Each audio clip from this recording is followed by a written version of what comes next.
여러분. 혹시 태어날 때부터 내 운명이 이미 100% 정해져 있다면, 그것도 아주 가혹한 운명이 기다리고 있다면 어떨 것 같으세요? 오늘 우리가 파헤쳐볼 이야기가 바로 이 피할 수 없는 거대한 숙명에 관한 겁니다. 바로 한국 문학의 거장 김동리 작가의 단편소설 영마인데요. 진짜 읽다 보면 묘하게 빠져드는 아주 매혹적이면서도 처절한 이야기입니다. 바로 들어가 볼까요? 화개장터의 냇물은 길과 함께 흘러서 세 갈래로 나 있었다. 자, 이 도입부 정말 기가 막히지 않나요? 소설의 첫 문장인데 지리가 곧 운명이 되는 이 세 개의 룰을 완벽하게 세팅해줍니다. 길이 만나고 물이 합쳐지는 이 세 갈래의 교차로. 여기가 그냥 단순한 시골 장터가 아니에요. 앞으로 수많은 사람들이 만나고 또 헤어지고 운명이 쉴 새 없이 교차할 거라는 걸 아주 선명하게 보여주는 대목이죠. 첫 번째, 운명의 교차로입니다. 이 작품에서는요, 배경이 그냥 배경으로 끝나는 게 아니라 거의 또 하나의 주인공처럼 살아 숨쉽니다. 생각해보세요. 경상도, 전라도, 그리고 섬진강 물줄기까지 세 갈래가 탁 만나는 곳. 당연히 온갖 떠돌이 상인들, 광대들, 나그네들로 북적이지 않겠어요? 늘 시끌벅적하고 끊임없이 사람들이 오가는 이 역동적인 공간 한가운데에 지친 사람들의 안식처인 옥환의 주막이 있습니다. 바로 이 주막을 중심으로 앞으로 아주 복잡하고 기막힌 인연들이 얽히고 설키게 되는 거죠. 두 번째, 방랑자의 저주. 이제 우리의 진짜 주인공, 옥화의 아들 성기의 이야기를 해봐야겠죠. 성기는 지금 어머니의 주막에 머물고 있지만 사실 아주 무시무시한 점성술적 굴레를 짊어진 인물입니다. 바로 역마살인데요. 우리가 보통 일상에서 가벼운 방랑벽을 이야기할 때 쓰는 그 역마살이 절대 아닙니다. 이 이야기에서 역마살은요, 평생 한 곳에 정착하지 못하고 끝없이 떠돌아야만 하는 아주 섬뜩하고 피할 수 없는 저주 그 자체예요. 성기가 바로 이 지독한 살을 타고난 겁니다. 끔찍하죠? 자, 자기 아들이 평생을 나그네처럼 떠돌 팔자라는데 가만히 두고 볼 엄마가 어디 있겠어요. 옥화는 이 운명과 진짜 처절하게 싸웁니다.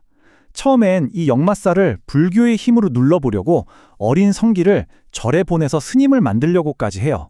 그래도 안 되니까 이번엔 온갖 사람들이 다 지나다니는 그 정신없는 화개장터 한가운데에 아예 꼼짝 않고 앉아있어야 하는 책전을 열어줍니다. 아들을 완벽하게 한 곳에 묶어두려는 엄마의 진짜 숨막힐 정도로 절박한 시도인 거죠. 세 번째, 비극적인 로맨스입니다.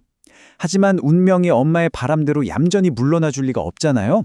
어느 날 찾아온 낯선 이방인들 때문에 성기에 멈춰있던 세상에 아주 작은 하지만 치명적인 불꽃이 튀기 시작합니다. 늙은 최장수 영감과 그의 예쁜 10대 딸 개연이 주막에 찾아오거든요. 옥화는 이 싹싹하고 예쁜 소녀가 너무 마음에 든 나머지 개연이한테 아들 성기의 밥 시중을 들게 합니다. 이때까지만 해도 옥화는 이게 어떤 끔찍한 파국을 몰고 올지 꿈에도 몰랐던 거예요. 피 끓는 청춘 남녀잖아요. 매일 밥상을 날라주면서 눈이 맞고 맙니다. 결정적으로 칠부람이라는 깊은 산속으로 둘만의 심부름을 가게 되는데 거기서 감정이 아주 폭발해버려요. 같이 야생 산딸기도 따먹고 밥도 나눠 먹고 괜히 얄밉게 질투도 하면서 진짜 그야말로 풋풋하고 강렬한 첫사랑에 푹 빠지게 되죠. 사실 엄마 옥화는 겉으로는 모른 척 하면서도 속으로는 쾌재를 불렀을 겁니다.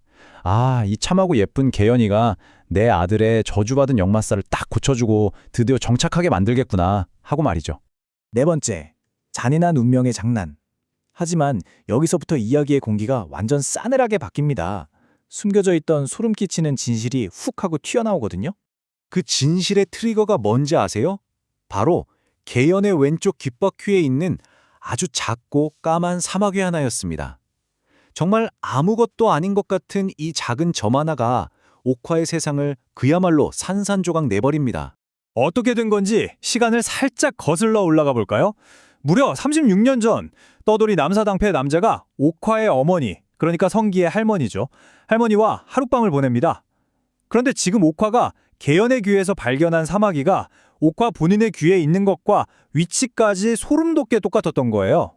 불안한 마음에 다음날 바로 무당을 찾아가 확인해보니 네, 왔습니다.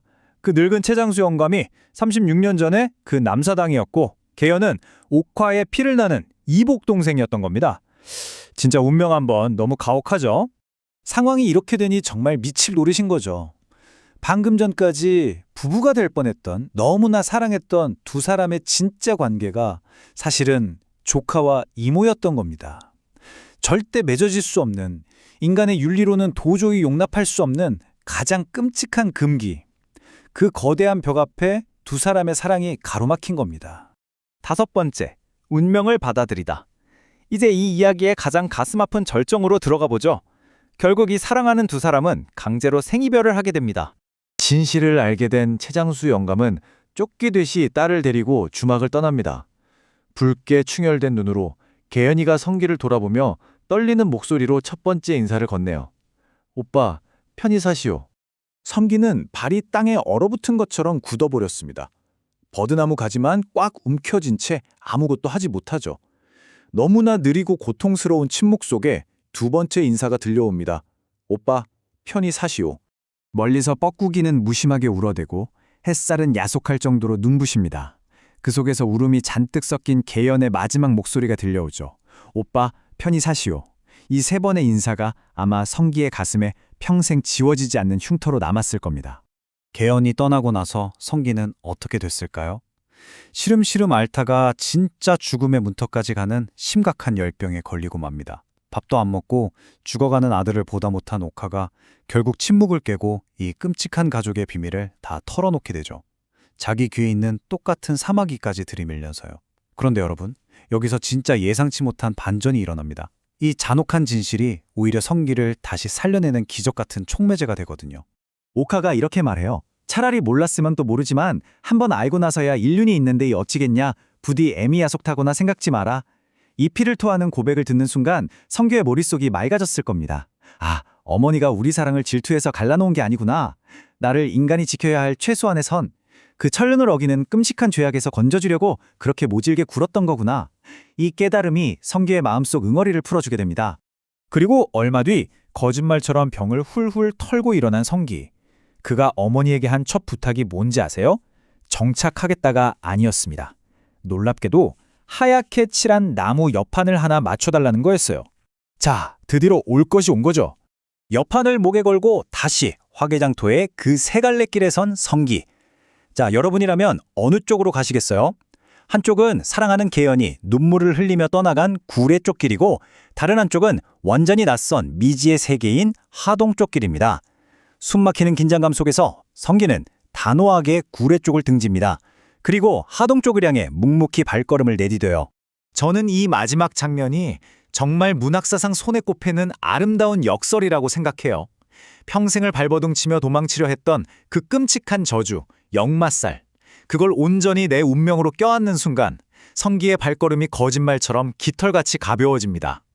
육자백이 가락을 콧노래로 흥얼거리면서 미지의 길을 유유히 걸어가는 뒷모습. 슬프지만 그 어떤 순간보다 완벽하게 자유로워 보이지 않나요? 자, 이제 여러분의 차례입니다. 만약 내 운명이 이미 단단한 바위처럼 정해져 있다면 여러분은 끝까지 피투성이가 되도록 그 바위에 머리를 찌우며 싸우시겠습니까? 아니면 성기처럼 그 바위를 디딤돌 삼아 노래를 부르며 낯선 길로 걸어 들어가시겠습니까? 운명이라는 굴레가 우리를 어거매는지 아니면 그걸 받아들일 때 비로소 우리가 자유로워지는지 오늘 함께 살펴본 역마가 던지는 이 묵직한 질문 한 번쯤 마음속에 담아보시면 좋겠습니다. 오늘 준비한 이야기는 여기까지입니다. 감사합니다.